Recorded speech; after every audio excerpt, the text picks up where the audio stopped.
రేవంత్ సర్కార్ పై ఎమ్మెల్యే పల్లా విమర్శలు చేశారు. ఫోర్త్ సిటీ కాదు, అది ఫోర్ బ్రదర్స్ సిటీ అన్నారు పల్లా. రేవంత్ 200 కోట్ల రూపాయల భూమిని సోదరుడికి కట్టబెట్టారన్నారు. ప్రభుత్వ ఆస్తుల్ని నలుగురు దోచుకుంటున్నారన్నారు. నియంత గూండాల్లా ప్రభుత్వం వ్యవహరిస్తోందని, తెలంగాణలో రియల్ ఎస్టేట్ దివాలా తీసిందన్నారు పల్లా. వచ్చే ఎన్నికల్లో కాంగ్రెస్ కి ప్రజలు బుద్ధి చెబుతారన్నారు. మా ఓటమి వచ్చే ఎన్నికల్లో తప్పనిసరిగా మాకు ఓటమి వస్తున్నది కాబట్టి మేము అందినంతే కానీ సంపాదించుకోవాలని చెప్పేసి రేవంత్ రెడ్డి మొత్తం కుటుంబ సభ్యులకు ఇష్టం వచ్చిన విధంగా ఫోర్త్ సిటీ అని కాదు, ఫోర్త్ సిటీ కాదు, ఫోర్ బ్రదర్స్ సిటీ అయిపోయింది. నిన్ననే చూసింది వాళ్ళ తమ్మునికి.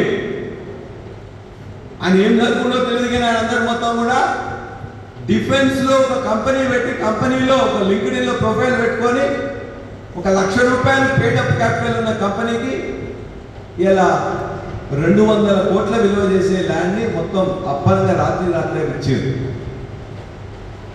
ఇష్టం వచ్చినట్టు బిల్డింగ్లను కూర్చడానికి అని చెప్పేసి హైదరాబాద్ మొదలు పెట్టేసి వాళ్ళందరినీ పంపించి పిలిపించుకొని వాళ్ళందరితో మాట్లాడి మొత్తం భయభ్రాంతులకు గురి చేస్తా ఉన్నారు.